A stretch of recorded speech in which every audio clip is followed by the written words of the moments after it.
ప్రభునందు ప్రియమైన దేవుని వాళ్ళారా, దేవుని యొక్క మహాకృపను బట్టి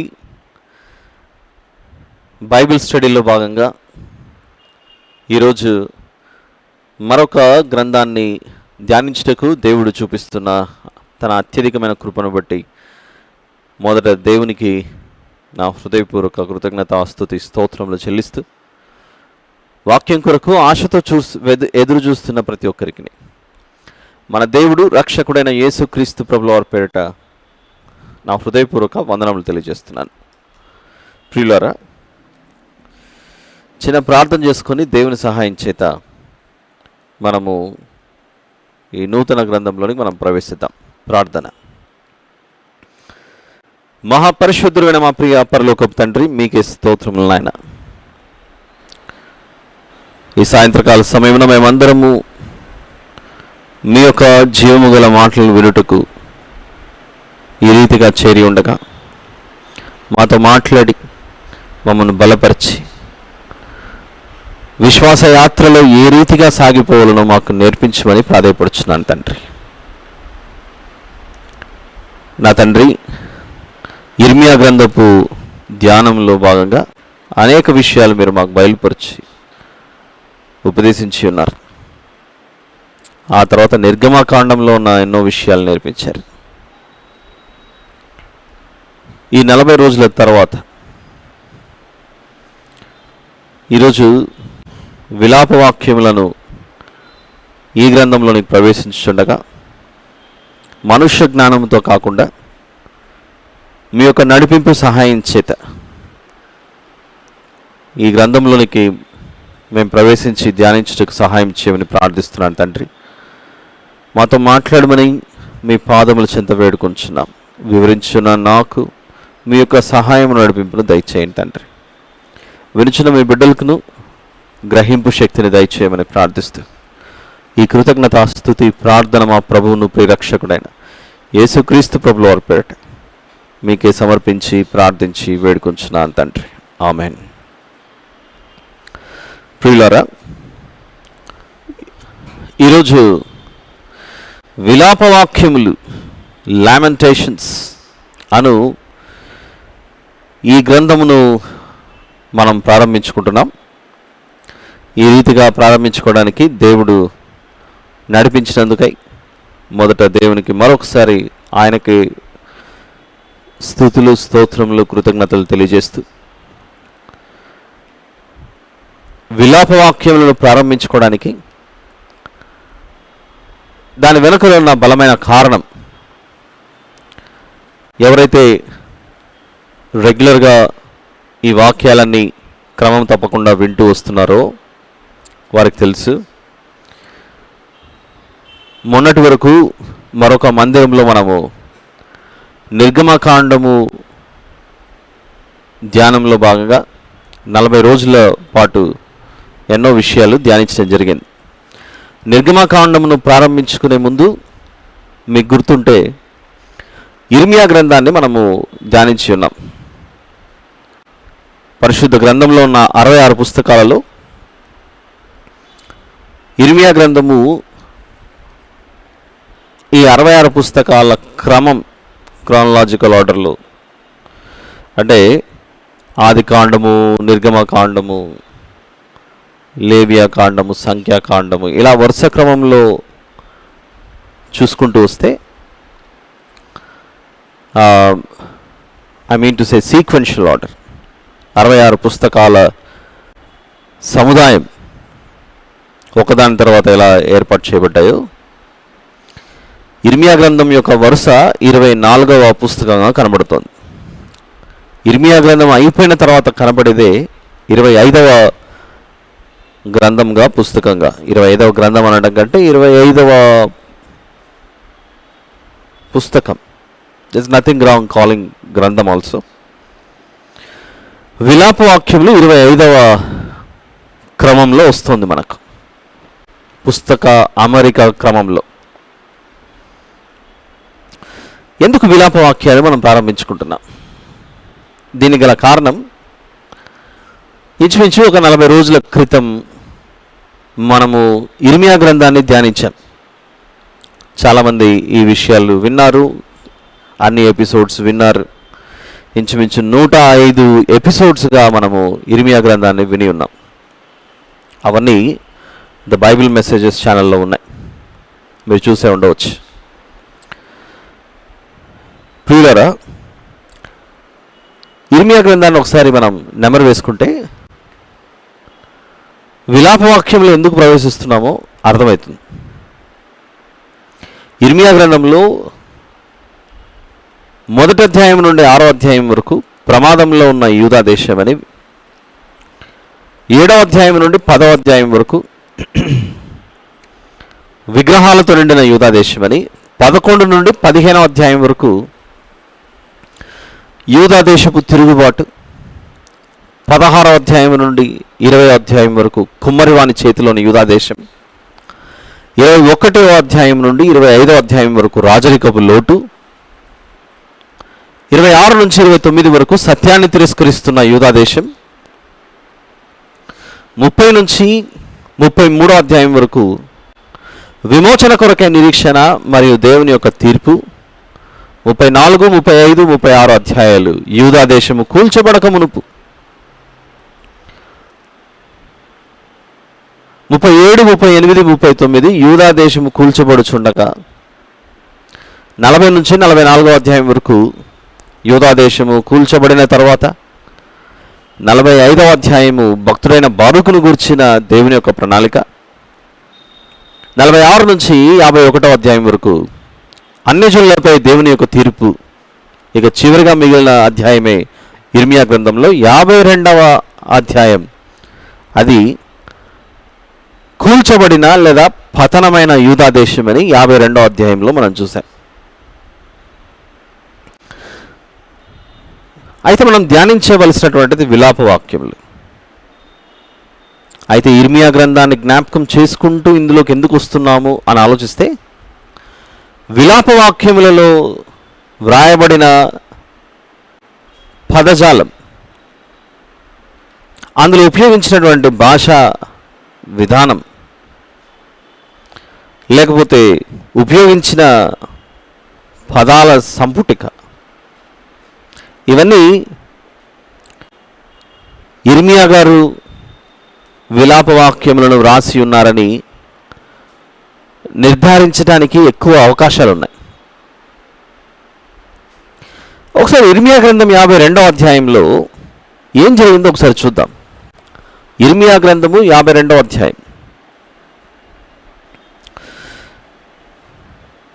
ఇర్మియా గ్రంథం 52లో 12వ వచనం నుండి చూద్దాం. 12వ వచనం. 5వ నెల 10వ దినమున, అనగా బబులోను రాజు అయిన నెబుకద్రెజరు ఏలుబడి యందు 19వ సంవత్సరమున బబులోను రాజు ఎదుట నిలుచు నెబూజరదానను రాజదేహ సంరక్షకుల అధిపతి యెరూషలేమునకు వచ్చెను. యెరూషలేం అనేది ఒక పట్టణం, యూదా దేశానికి రాజధానిగా, క్యాపిటల్ సిటీగా రాజ్య పరిపాలన యెరూషలేము నుండి జరిగింది. ఈ నెబూజరదాను అనే వ్యక్తి యెహోవా మందిరమును, రాజనగరును, యెరూషలేములోని గొప్పవారిని, ఇండ్లనన్నిటినీ కాల్చివేశాడు. యెరూషలేములోని గొప్పవారి ఇండ్లనన్నిటినీ కాల్చివేశాడు. ఆ పట్టణం అంతా ఏమైపోతుంది చూడండి. యెరూషలేం పట్టణం గొప్ప మందిరానికి స్థావరంగా ఉండేది. అందులో రాజులు పరిపాలించిన ప్రాంతం అది జెరూసలేం. గొప్ప గొప్ప వారు నివసించిన నివాసాలన్నిటినీ ఈ నెబూజరదాను కాల్చి పట్టణాన్ని నాశనం చేసేస్తాడు. ఎవరైనా మొన్నటి వరకు నిర్గమాకాండం ఫాలో అవుతుంటే, అది మనం ఈస్టర్ కంటే ముందున్నటువంటి 40 రోజుల విషయంలో ధ్యానంగా నిర్గమాకాండాన్ని ధ్యానించుకుంటూ వచ్చాం. ఒక్కసారి మనము ఈ 40 రోజుల కంటే వెనక్కి వెళ్ళిపోతే, దాదాపుగా ప్రతి మంగళవారం మనము ఇర్మియా గ్రంథాన్ని ధ్యానించుకుంటూ వచ్చాం. ఏం జరుగుతుంది ఇర్మియా గ్రంథంలో? దేవుడిచ్చినటువంటి ఆ దేశం, ఇంకా చెప్పాలి అని అంటే నిర్గమకాండం మనం విన్నప్పుడు అందులో ప్రత్యక్ష గుడారం గురించి విన్నాం. ప్రయాణాలలో ఉన్నప్పుడు దేవుని మందిరముగా ఉన్నటువంటి గుడారం అది. వీరు వాగ్దాన దేశాన్ని స్వతంత్రించుకున్న తర్వాత ఆ గుడారమే దావీదు గారి విజ్ఞాపన ప్రార్థన మేరకు దేవుడు దావీదు గారి కుమారుడైన సొలొమోను గారి చేత ఆ మందిరం కట్టడానికి అనుమతిస్తాడు. ఆ మందిరం యెరూషలేములో కట్టబడుతుంది.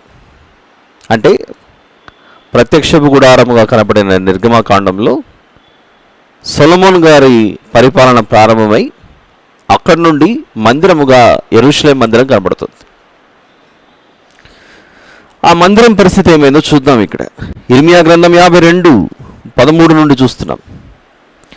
అతడు యెహోవా మందిరమును రాజనగరును యెరూషలేములోని గొప్పవారి ఇండ్లనన్నిటినీ కాల్చివేసెను, మరియు రాజదేహ సంరక్షకుల అధిపతితో కూడా నుండిన కల్దీయుల సేనా సంబంధులందరూ యెరూషలేము చుట్టూనున్న ప్రాకారములన్నిటినీ పడగొట్టి పట్టణాన్ని పడగొట్టేశారు. మరియు రాజదేహ సంరక్షకుల అధిపతి అయిన నెబూజరదాను ప్రజలలో కడు బీదలైన కొందరిని పట్టణములో శేషించిన కొదువ ప్రజలను, బబులోను రాజు పక్షము చేరిన వారిని, గట్టి పని వారిలో శేషించిన వారిని చెరగొనిపోయాడు. ఉన్న శేషించిన ప్రజలను కూడా తీసుకెళ్ళిపోతున్నాడు. 16వ వచనం. అయితే రాజదేహ సంరక్షకుల అధిపతి అయిన నెబూజరదాను ద్రాక్షవనములను చక్కపరచుటకును సేద్యము చేయుటకును కడుబీదలలో కొందరిని ఉండనిచ్చెను. ఇప్పుడు చూడండి, ఆ పట్టణంలో ఉన్నటువంటి మందిరము, అక్కడున్న ప్రజల పరిస్థితి. 17వ వచనంలో, మరియు యెహోవా మందిరములో నుండిన ఇత్తడి స్తంభములను, మందిరములో నుండిన మట్లను, ఇత్తడి సముద్రమును కల్దీయులు తునకలుగా కొట్టి ఆ ఇత్తడి అంతయు బబులోనున కొనిపోయేరి. అదీగాక వారు బిందెలను, కుండలను, కత్తెలను, గిన్నెలను, గరిటెలను, యాజకులు సేవ చేయి ఇత్తడి ఉపకరణములు అన్నిటినీ కొనిపోయిరి. మరియు పళ్ళెములను, ధూపార్తులను, గిన్నెలను, పాత్రలను, బంగారు వాటిని బంగారునకును, వెండి వాటిని వెండికిని చేర్చుకుని రాజదేహ సంరక్షకుల అధిపతి కొనిపోయాను. రాజైన సొలొమోను యెహోవా మందిరమునకు చేయించిన 2 స్తంభములను, సముద్రమును, మట్ల క్రింద నుండిన 12 ఇత్తడి వృషభములను కొనిపోయాను. వీటికన్నిటికున్న ఇత్తడి ఎత్తువేయుటకు అసాధ్యము. వాటిలో ఒక్కొక్క స్తంభం 18 మూరల ఎత్తుగలది, 12 మూరల నూలు దాని చుట్టూ తిరుగును. దాని దళసరి 4 రేళ్ళు, అది గుల్లది.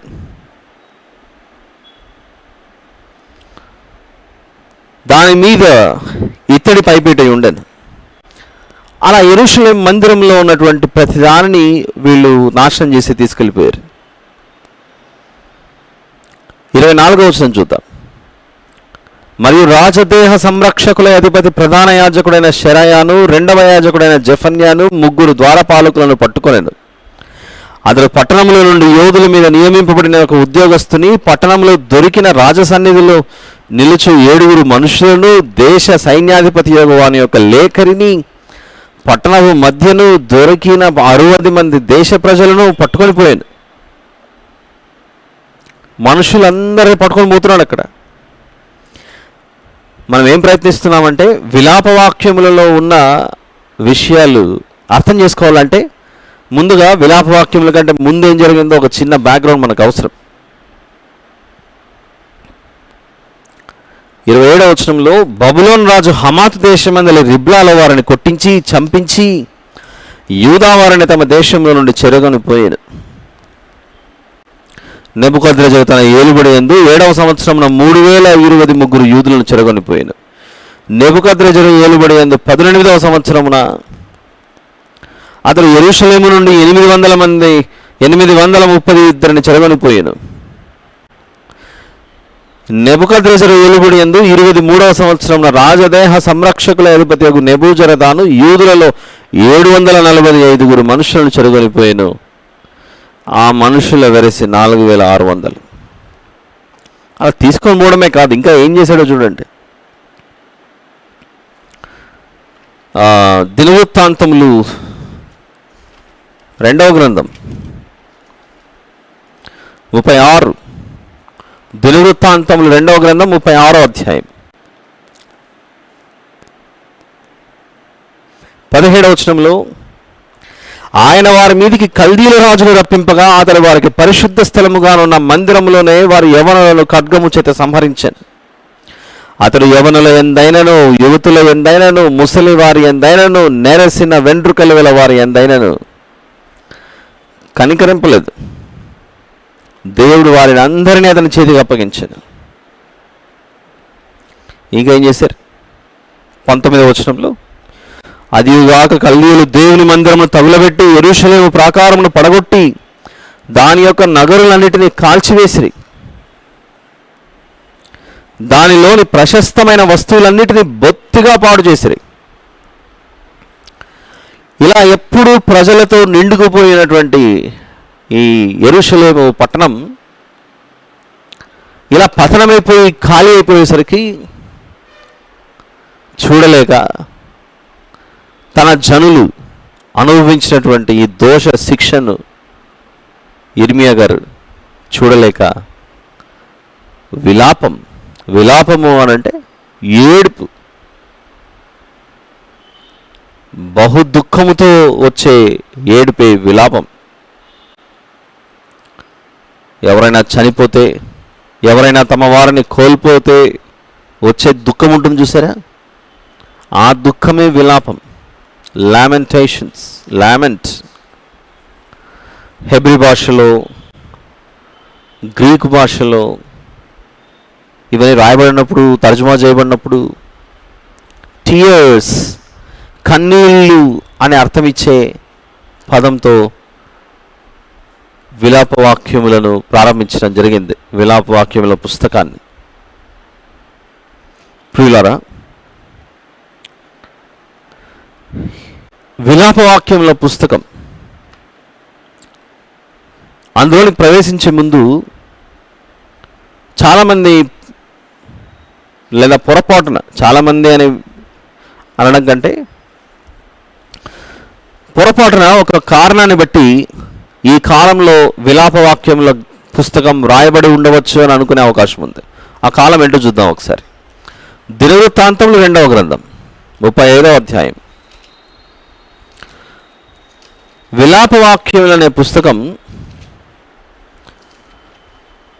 ఏ కాలంలో రాయబడి ఉండవచ్చు అని భావించే అవకాశం ఉందంటే, ఒక వచనాన్ని చూసి ఈ కాలంలో రాయబడి ఉండవచ్చు అని అనుకుంటారు. కానీ జాగ్రత్తగా గమనించండి.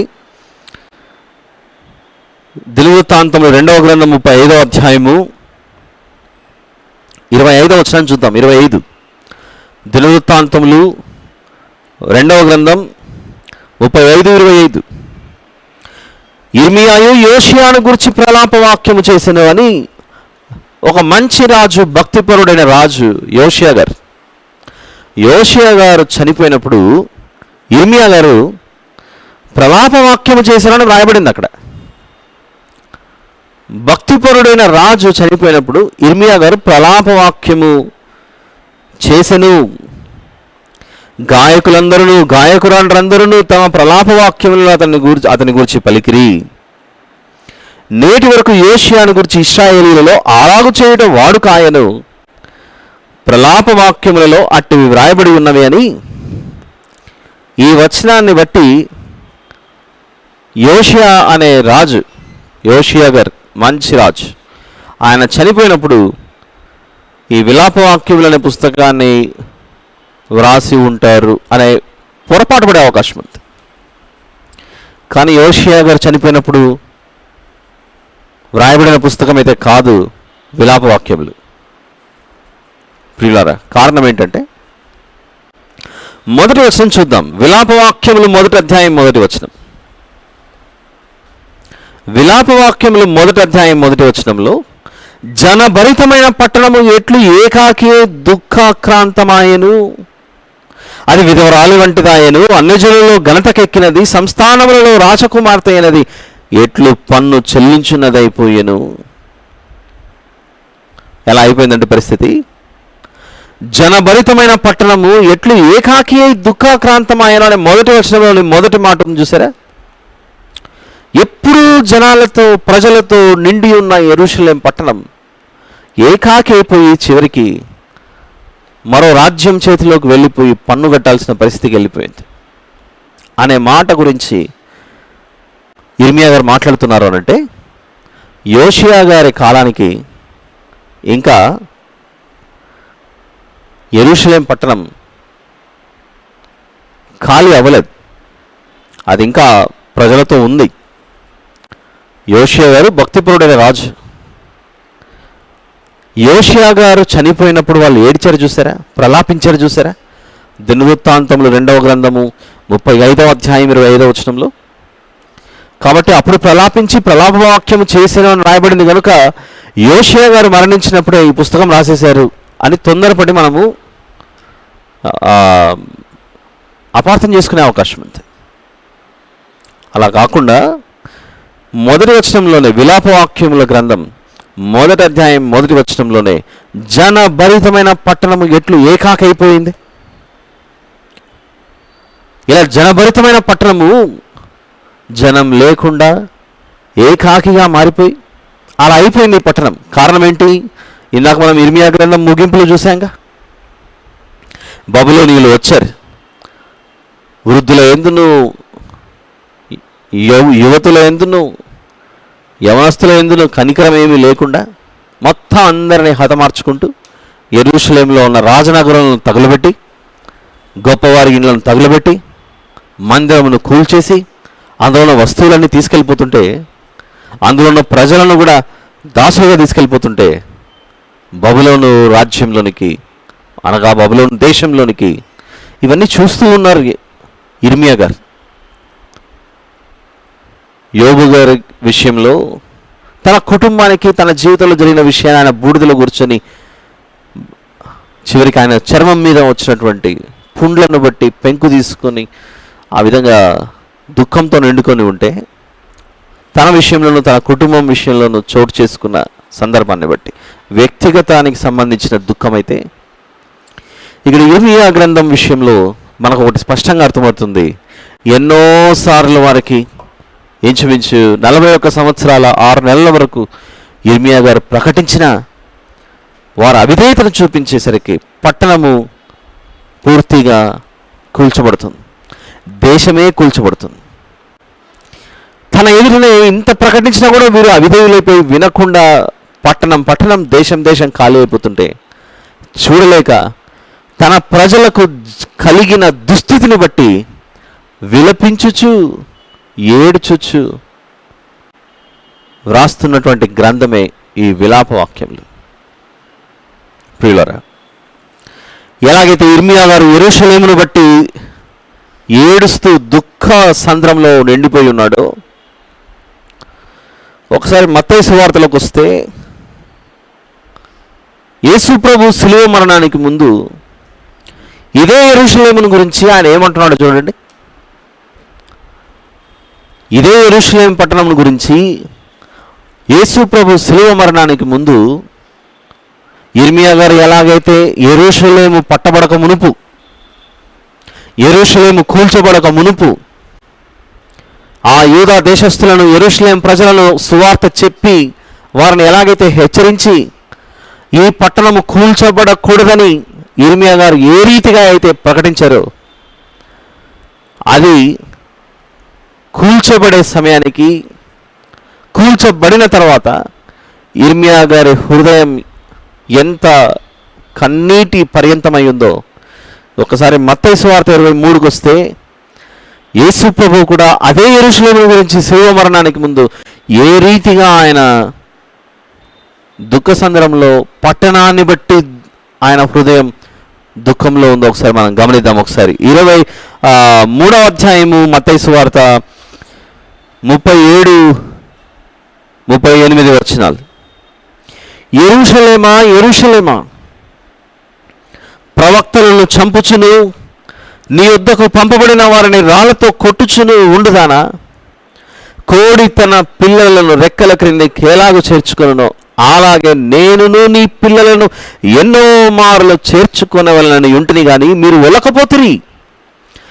యెరూషలేము పట్టబడకూడదని, శత్రువుల చేతిలోకి వెళ్ళిపోకూడదని ఒకనాడు యిర్మీయా గారు ఎలాగైతే సువార్తను ప్రకటించే అది తీర్పును తప్పించుకోలేని పరిస్థితి వచ్చేసరికి దుఃఖసంద్రంలో నిండుకొని విలపించుచున్నాడో, ప్రలాపించుచున్నాడో, శిలువ మరణానికి ముందు భవిష్యత్తులో రాబోయే కాలంలో యెరూషలేము పరిస్థితి అని ఒకప్పుడు ప్రవక్తలను పంపాను. ఓ యెరూషలేమా, నీ వద్దకు వారి విషయంలో నువ్వు ఇలాగనే ప్రవర్తించావు, నీ పితరులు అలానే ప్రవర్తించారు, ఇప్పుడు నేనున్న కాలంలో కూడా నువ్వు అలానే ప్రవర్తిస్తున్నావు.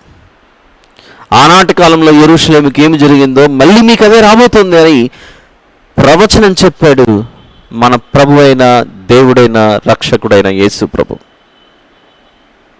చూడండి, మత్తయి సువార్త 23:37-38 వచనాలు. యెరూషలేమా, యెరూషలేమా, ప్రవక్తలను చంపుచును, నీ వద్దకు పంపబడిన వారిని రాళ్లతో కొట్టుచును ఉండుదానా? కోడి తన పిల్లలను రెక్కల క్రిందికి ఎలాగూ చేర్చుకొనను, అలాగే నేనును నీ పిల్లలను ఎన్నో మారులు చేర్చుకొనవలనని ఉంటిని కానీ మీరు వెళ్ళకపోతురి. మీరు ఒప్పుకోలేదు. అందుకు మీరు ఒప్పుకోలేదు కనుక ఇదిగో మీ ఇల్లు మీకు విడవబడి ఉన్నది, మీ ఇల్లు మీకు విడవబడి ఉన్నది. విడవబడింది. ఆనాడు బబులోనీయులు వచ్చి యెరూషలేము పట్టణాన్ని కూల్చేశారు. ఈ విషయాన్ని విలాపవాక్యముల పుస్తకంలో యిర్మీయా గారు 1వ అధ్యాయం 1వ వచనం, జనభరితమైన పట్టణం ఎట్లు ఏకాకైపోయింది. ఏం జరిగింది ఈ పట్టణానికి? రాబోయే ప్రతి తరం గుర్తుంచుకోవాలి విషయాలు. భూమి నిలుచున్నంత కాలం ఈ విలాపవాక్యములను గుర్తుంచుకోవాలి అని ఇశ్రాయేలీయులకు సందేశం పంపించినటువంటి గొప్ప సమాచారమే, సువార్తనే ఈ విలాపవాక్యముల పుస్తకం. అందుకే పరిశుద్ధ గ్రంథంలో ఉన్న ఈ 66 పుస్తకాలలో విలాపవాక్యములకు ఒక ప్రత్యేకమైన గుర్తింపు కనబడుతూ ఉంటుంది.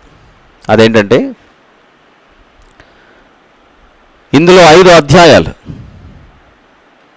ఈ 5 అధ్యాయాలు, మొదటి అధ్యాయం 22 వచనాలు, 2వ అధ్యాయం 22 వచనాలు, 3వ అధ్యాయం 66 వచనాలు, 4వ అధ్యాయం 22 వచనాలు, 5వ అధ్యాయం 22 వచనాలు, 22, 22, 66, 22 and 22. విలాపవాక్యముల గ్రంథం, ఈ పుస్తకం, ఈ అన్ని అధ్యాయాలు మొదటి అధ్యాయం 22 వచనాలు, 2వ అధ్యాయం 22 వచనాలు,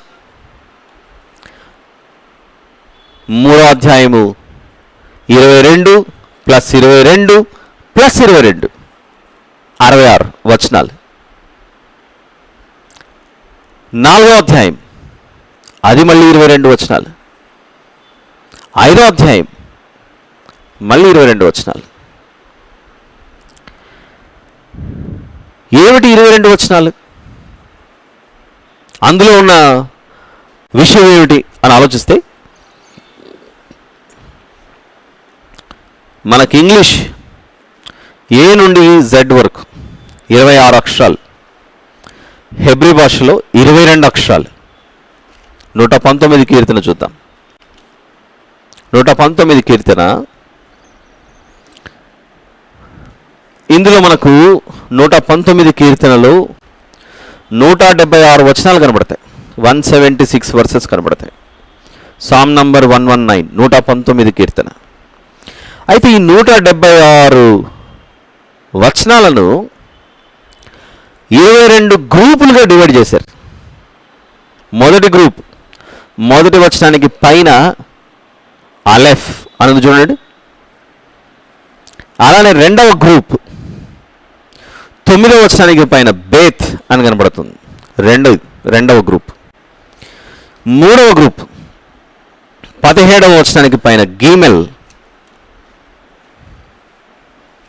4వ గ్రూప్ 25వ వచనానికి పైన చిన్ని అక్షరాలతో దాలెత్. ఎన్ని గ్రూప్స్ అయ్యాయి? 4 అయిపోయాయి. ఇప్పుడు 5. 33వ వచనానికి పైన హే అనేటువంటిది. ఆ తర్వాత 41వ వచనానికి పైన వావ్. ఇది 6వ గ్రూప్. 7వ గ్రూప్ 49కి పైన జాయిన్. 8 57వ వచనానికి పైన హేత్. ఎన్ని చెప్పుకున్నాం? 8. ఇప్పుడు 9 65వ వచనానికి పైన తేత్. 10వ గ్రూప్ 73వ వచనానికి పైన యోధ్. 11 81వ వచనానికి పైన కఫ్. 89వ వచనానికి పైన లామెద్. ఇదెన్నో గ్రూపు? 12. 13వ గ్రూప్ 97వ వచనానికి పైన మేమ్. 14 105వ వచనానికి పైన నూన్. 15 113వ వచనానికి పైన సామే. ఎన్ని గ్రూప్స్ అవి? మళ్ళీ ఒకసారి రిపీట్ చేసుకుందాం. మొదటి వచనానికి పైన ఆలెఫ్. 9వ వచనానికి పైన బేత్ 2. 17వ వచనానికి పైన గీమెల్ 3. 25 వచనానికి పైన దాలెత్ 4. 33వ వచనానికి పైన 5 హే. 41వ వచనానికి పైన వావ్ 6. 49వ వచనానికి పైన జాయిన్ 7. 57వ వచనానికి పైన హేత్ 8. 65వ వచనానికి పైన తేత్ 9. 73వ వచనానికి పైన యోధ్ 10. 81వ వచనానికి పైన కఫ్ 11. 89వ వచనానికి పైన లామెత్ 12. 97 వచనానికి పైన మేమ్ 13. 105వ వచనానికి పైన నూన్ 14. 113వ వచనానికి పైన సామె. ఎన్నవది ఇది? 15. 121. 15 అయిపోయిన తర్వాత 121వ వచనానికి పైన ఆయిన్. 16. 129కి పైన పే. 17 17. 137 సాదే. 137వ వచనానికి పైన సాదే. ఎన్నో గ్రూప్ అది? 18. 145 వచనానికి పైన కోఫ్. 19. 153వ వచనానికి పైన ఉన్నటువంటి రేష్ 20. 161వ వచనానికి పైన షీన్ 21. 169వ వచనానికి పైన తావ్ 22. 161వ వచనానికి పైన షీన్ 21 అయితే 169వ వచనానికి పైన తావ్. ఇలా 22 అక్షరాలు. ఆ అక్షరాలకు సంబంధించి 119వ కీర్తన ఒక గ్రూపుగా డివైడ్ చేయబడి ఎలాగైతే ఉందో, విలాపవాక్యముల పుస్తకంలో 1వ అధ్యాయము, 2వ అధ్యాయము, 3వ అధ్యాయము, 4వ అధ్యాయం, 5వ అధ్యాయం. ఈ అమరిక ఒక పద్యభాగ రూపంలో పోయట్రికల్గా వ్రాయబడినటువంటి గ్రంథం అది విలాప వాక్యములు. మొదట అధ్యాయం 22 హెబ్రీ భాషలో ఉన్న 22 అక్షరాలు, రెండవ అధ్యాయం 22 అక్షరాలతో, మూడవ అధ్యాయంలో 66 వచనాలు కనబడతాయి. 22 + 22 + 22. నాలుగవ అధ్యాయం మళ్ళీ 22, ఐదవ అధ్యాయం 22. మొదటి 4 అధ్యాయాలు పద్యాల రూపంలో పోయట్రికల్గా రాయబడితే, ఐదవ అధ్యాయం మాత్రం వచనాల కౌంట్ సరిపోయే విధంగా ఆ అధ్యాయాన్ని రాయడం జరిగింది. ప్రియులారా, ఈ 22 అక్షరాలు, ఈ 22 వచనాలు, వీటికి ఏంటి సంబంధం? సాధారణంగా మనం కూడా చూడండి, చిన్నప్పుడు ఎప్పుడూ నేర్చుకొని ఉంటాం తెలుగు అక్షరాలు, ఇంగ్లీష్ అక్షరాలు, హిందీ అక్షరాలు. మనం వృద్ధాప్యం వచ్చి చనిపోయేంత వరకు మనకు గుర్తుంటాయి, బ్రెయిన్ బాగా పనిచేస్తుంటాయి.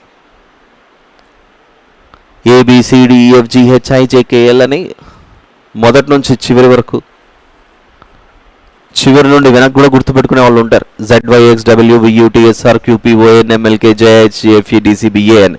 ఓకేనా? సో అలా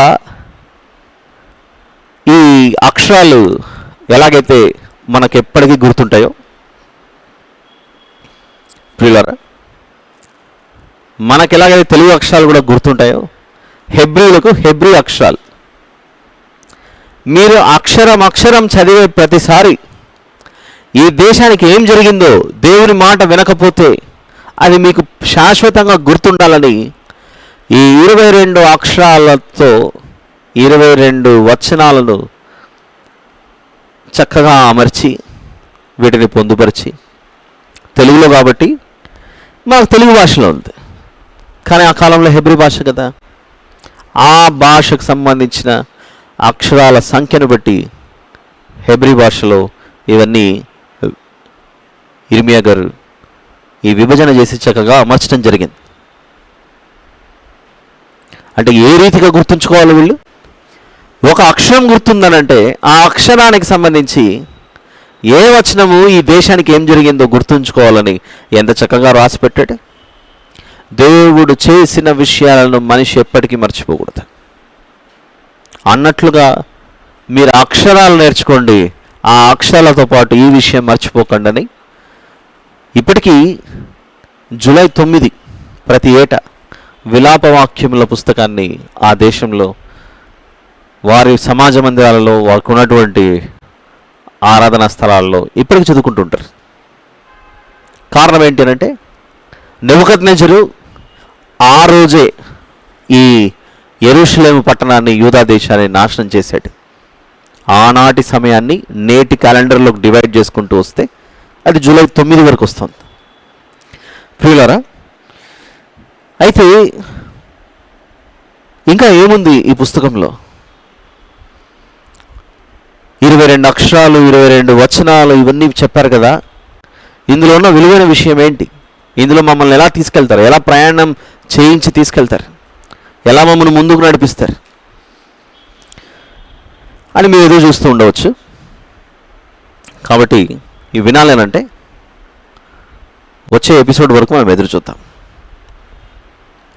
దేవుడి ఏర్పాటు చొప్పున పొందుపరిచిన ప్రతి మాట మన జీవితాలకు ఎంతో ఉపయోగకరమైన